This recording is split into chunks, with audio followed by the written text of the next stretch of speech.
Salam saudara-saudaraku yang dikasihi oleh Tuhan. Kembali lagi kita merasakan hari Rabu, di mana seperti luar biasanya kita mau memanjatkan doa-doa kita mau bersyukur kepada Tuhan. Namun sebelumnya kita mau angkat pujian, sungguh besar pengorbananmu bagiku.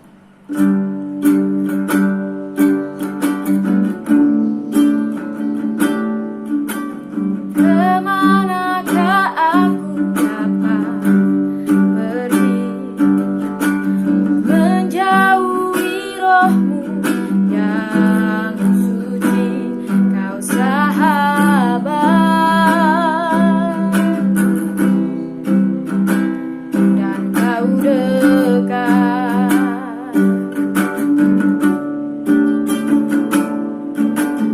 Akan seluruh pengabdianku, tak bisa membalas kesetiaanmu, sungguh mulia dan berharga. Sungguh besar pengorbananmu bagiku, terlalu dalam untuk dimengerti. Sungguh besar,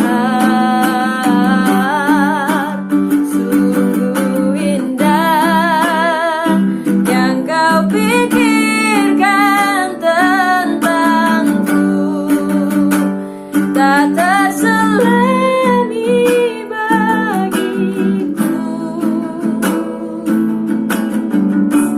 Sungguh indah, sungguh besar pengorbananmu bagiku, terlalu dalam untuk dimengerti. Sungguh besar,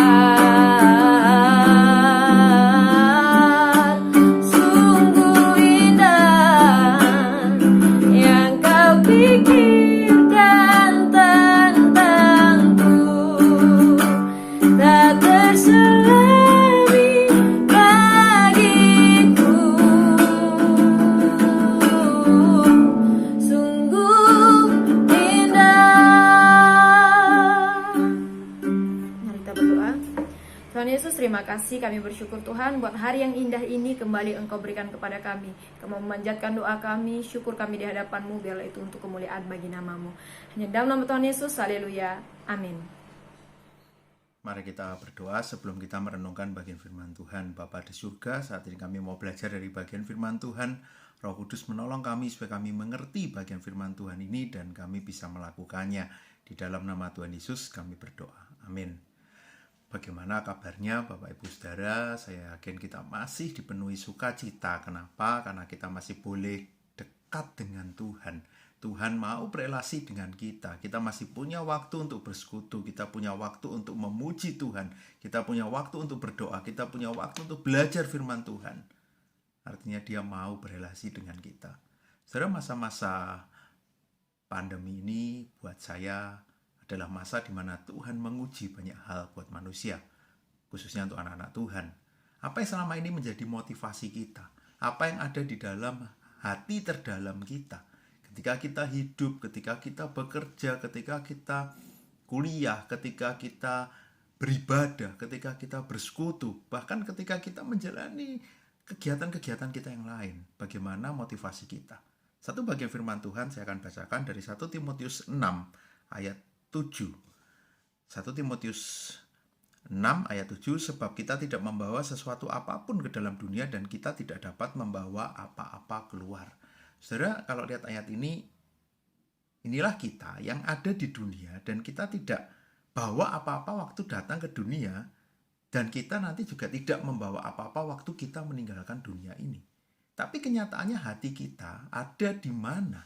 Apakah kepada Tuhan yang pencipta kita, artinya Dia yang ada, dan nanti yang kita kalau ditanya pasti kita pengen masuk surga, yang nantinya kita juga bersama dengan dia.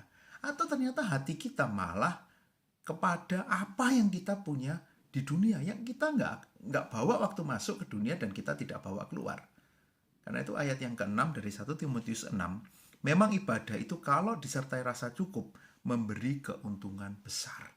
Relasi dengan Tuhan. Ibadah itu kalau kita lakukan, akan membuat kita bisa merasakan hal yang berbeda. Kita akan mendapatkan keuntungan. Karena itu ayat 8, asal ada makanan dan pakaian cukuplah. Artinya fokusku adalah Tuhan. Tapi yang terjadi apa? Ternyata kita fokus kepada sesuatu yang ada di dunia ini. Ayat ke-10, karena akar segala kejahatan ialah cinta uang. Sebab oleh memburu uanglah beberapa orang telah menyimpang dari iman dan menyiksa dirinya dengan berbagai-bagai duka. Saudara, saya mengajak kita betul-betul merenungkan bagian firman Tuhan ini. Saya katakan tadi masa pandemi ini masa menguji. Di mana hati kita selama ini? Apakah ketika kita menjalani hari-hari kita, ketika kita ada di gereja, ketika kita ada di rumah, ketika kita ada di tempat pekerjaan kita di tempat studi kita selama ini, hati kita itu di mana? Apakah kita memiliki rasa cukup karena aku berelasi dengan Tuhan? Itu bagian terpenting dalam hidupku, dan yang lain itu bonus gitu ya. Kalau kita masih bisa punya makanan, punya pakaian, itu lebih dari cukup. Kenapa? Karena aku sudah mendapatkan bagian yang terbaik. Kalau saat ini mungkin kita khawatir, jangan-jangan hati kita ada di dalam harta kita. Bukan berarti kita tidak boleh punya uang, tidak boleh kaya, tentu tidak. Ayat nanti, misalnya ayat 1 Timotius 6 ayat 17, peringatkanlah kepada orang-orang kaya di dunia agar mereka jangan tinggi hati, jangan berharap pada sesuatu yang tak tentu. Sekali lagi dipertegas, jangan berharap kepada uangmu, melainkan pada Allah, yang dalam kekayaannya memberikan kepada kita segala sesuatu untuk dinikmati. Ayat ini pun luar biasa. Kenapa kamu berharap kepada uangnya? Dan kadang kita tidak bisa menikmati karena kita kejar uang, lalu uang memberikan apa kepada kita? Tapi kita kepada Allah, pemilik segalanya. Allah yang memiliki semuanya. Dan Allah yang mengizinkan kita untuk bisa menikmatinya. Kenapa kita menikmatinya? Karena kita tahu ada Tuhan. Kalau kita menjalani hari dengan penuh ucapan syukur, ini dari Tuhan. Ini berkat Tuhan. Kita pasti bisa menikmatinya. Berbeda kan kalau, ya aku kerja untuk apa? Kumpulkan uang. Kerja untuk apa? Untuk kaya. Sampai satu titik kita nggak bisa menikmati lagi. Dan kalau Tuhan izinkan, kita boleh punya harta lebih. Ayat 18, peringatkanlah agar mereka itu berbuat baik, menjadi kaya dalam kebajikan, suka memberi dan membagi, dan dengan demikian mengumpulkan suatu harta sebagai dasar yang baik bagi dirinya di waktu yang akan datang untuk mencapai hidup yang sebenarnya. Artinya selama ini apa yang jadi motivasi kita? Apakah untuk pekerjaan Tuhan? Apakah untuk pekerjaan baik? Apakah kita melakukannya di dalam kebajikan dan kita memberi, membagi untuk sesama? Semoga masa ini membuat kita betul-betul mau dekat dengan Tuhan. Di masa yang sulit semakin dekat dengan Tuhan. Kalau nanti Tuhan izinkan kita boleh kembali menjalani hidup kita dengan normal. Kita jalani dengan motivasi yang benar. Dengan hati yang sudah dimurnikan. Tapi saat ini pun saya yakin berkat Tuhan itu nyata. Dalam keadaan yang sulit, kalau kita menaruh hati kita kepada apa yang kita punya, saya yakin kita akan begitu berjuang dan bergumul hari ini. Tapi serahkan semua kepada Tuhan. Saat ini pun kalau kita alami tantangan dalam setiap aspek kehidupan kita, terus dekat dengan Allah, sumber segalanya itu. Terus dekat dengan Allah yang akan menghibur dan menguatkan kita. Tugas kita jalani hari lepas hari di dalam rasa cukup, bersama dengan Dia. Menikmati hari-hari kita bersama dengan Dia. Melakukan tugas yang Tuhan percayakan. Semoga kita bisa melewati masa ini dengan baik. Bukan karena kekuatan kita. Karena kita terus bergantung dan berharap kepada Tuhan. Dia yang akan menguatkan kita. Dia yang akan menghibur kita. Tapi kita juga bukan berarti pasif. Kalau kita tahu penyertaan Tuhan, jadilah berkat untuk orang lain. Kalau kita tahu kita sudah dikasih Tuhan, kasihilah sesamamu. Mari kita berdoa. Bapa di surga, kami tahu kami manusia yang lemah dan terbatas. tapi kami punya Tuhan yang tidak terbatas. Ketika kami datang ke dunia, kami tidak membawa apa-apa, dan kami keluar juga tidak membawa apa-apa. Tapi kami tahu Engkaulah pencipta kami. Sebelum kami ada, Engkau yang sudah merancangkan hidup kami dengan sangat baik. Dan ketika kami meninggalkan dunia ini, kami bersama dengan Engkau dari surga, di dalam kekekalan. Karena itu sudah selayaknya kami hanya berharap kepada Tuhan, pemilik hidup kami, pencipta kami, dan yang nanti akan menantikan kami, membawa kami dalam kemuliaan-Mu. Kami tahu Tuhan, seringkali ketika kami ada di dunia, justru kami melupakan Engkau. Kami bersyukur di masa yang tidak mudah ini, Tuhan bisa melihat hati kami, Tuhan bisa menguji setiap kami, dan kami bisa belajar selama ini hati kami ada di mana. Ampuni kami Tuhan, kalau seringkali hati kami justru ada kepada dunia ini, kepada apa yang kami punya, kepada apa yang kami pegang, kepada apa yang kami anggap bisa menjamin kami. Padahal semua itu begitu sementara dan bahkan bisa menjadi sia-sia. Bantu kami Tuhan terus bersandar kepadamu. Dalam masa yang sulit kami terus bersandar kepadamu. Kalau nanti Tuhan izinkan kami boleh menjalani semua kehidupan yang baik dengan lebih normal, kami pun mau terus dekat dengan Tuhan. Tuhan yang mau tolong kami. Berikan rasa cukup, karena kami sudah mendapatkan Engkau, bagian yang terbaik dalam hidup kami. Kalau Tuhan memberkati kami lebih, kalau Tuhan berikan kami lebih, pakai kami menjadi alat Tuhan. Kami mau memberkati sesama, kami mau mengasihi sesama, kami mau dipakai Tuhan untuk mendukung pekerjaan Tuhan, termasuk untuk mendukung apa yang gereja lakukan. Tuhan yang mau tolong dan sertai kami. Terima kasih Bapa. Di dalam nama Tuhan Yesus kami berdoa. Amin. Shalom Bapak Ibu Jemaat. Saya mengajak kita semua untuk berdoa bersama-sama. Buat yang ada di rumah, kita akan berdoa buat setiap kita untuk terus datang rindu mencari Tuhan dalam persekutuan doa dan ibadah online saat ini. Walaupun ibadah online dan persekutuan doa online telah berlangsung lama selama masa pandemi COVID-19, namun setiap kita tidak luntur terus mencari Tuhan, datang kepada Tuhan dan memperkuat iman. Mari setiap jemaat, kita akan berdoa bersama-sama buat setiap kita terus rindu dalam ibadah online dan persekutuan doa online. Mari kita berdoa.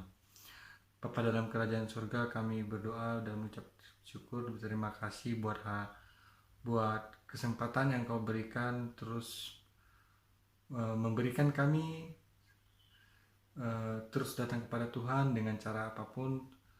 Walaupun di masa-masa pandemi, Engkau yang terus membolehkan kami beribadah kepadamu Tuhan melalui ibadah online ini Tuhan.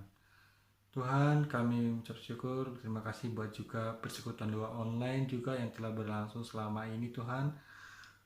Tuhan, Engkau yang pimpin setiap kami, terus memperkuat iman kami dalam persekutuan doa ini Tuhan. Tuhan, biarlah setiap kami yang datang mencari-Mu Tuhan, terus diberikan berkat dan berikan setiap kami terus sukacita dalam kegiatan persekutuan doa ini Tuhan. Tuhan, kami mengucap syukur dan kami serahkan hanya di dalam nama-Mu Tuhan Yesus Kristus kami berdoa. Yang kedua, kita akan berdoa buat kericuhan dan demonstrasi yang akhir-akhir ini terjadi, terkhususnya di kota Surabaya. Biarlah setiap kita akan mendoakan buat aparatur negara, buat penjaga keamanan Indonesia, buat polisi yang menangani kericuhan saat ini, demonstrasi yang ada di Surabaya. Dan juga kita akan berdoa buat Bu Tri Risma hari ini dan jajaran-jajarannya biar bisa mengatasi demonstrasi dan kericuhan yang terjadi di Surabaya. Marilah kita akan berdoa bersama-sama, terus mendukung dalam doa buat Ibu Tri Risma hari ini dan semua penjaga keamanan, terus diberikan kekuatan buat setiap mereka. Mari kita akan berdoa. Bapa dalam kerajaan surga, kami berdoa buat yang terjadi saat ini, kericuhan demonstrasi yang ada di Surabaya Tuhan. Walaupun hal ini sudah terjadi, namun kami berdoa buat setiap penjaga keamanan yang ada di Indonesia Tuhan, terkhususnya buat polisi yang ada di Surabaya Tuhan. Engkau yang terus berikan kekuatan buat mereka Tuhan. Engkau yang berikan mereka hikmat dan kebijaksanaan mereka buat mengatur demonstrasi dan kericuhan yang terjadi di Surabaya Tuhan. Tuhan, juga kami berdoa buat setiap jajaran-jajarannya, buat Bu Tri Risma hari ini yang ada di Surabaya.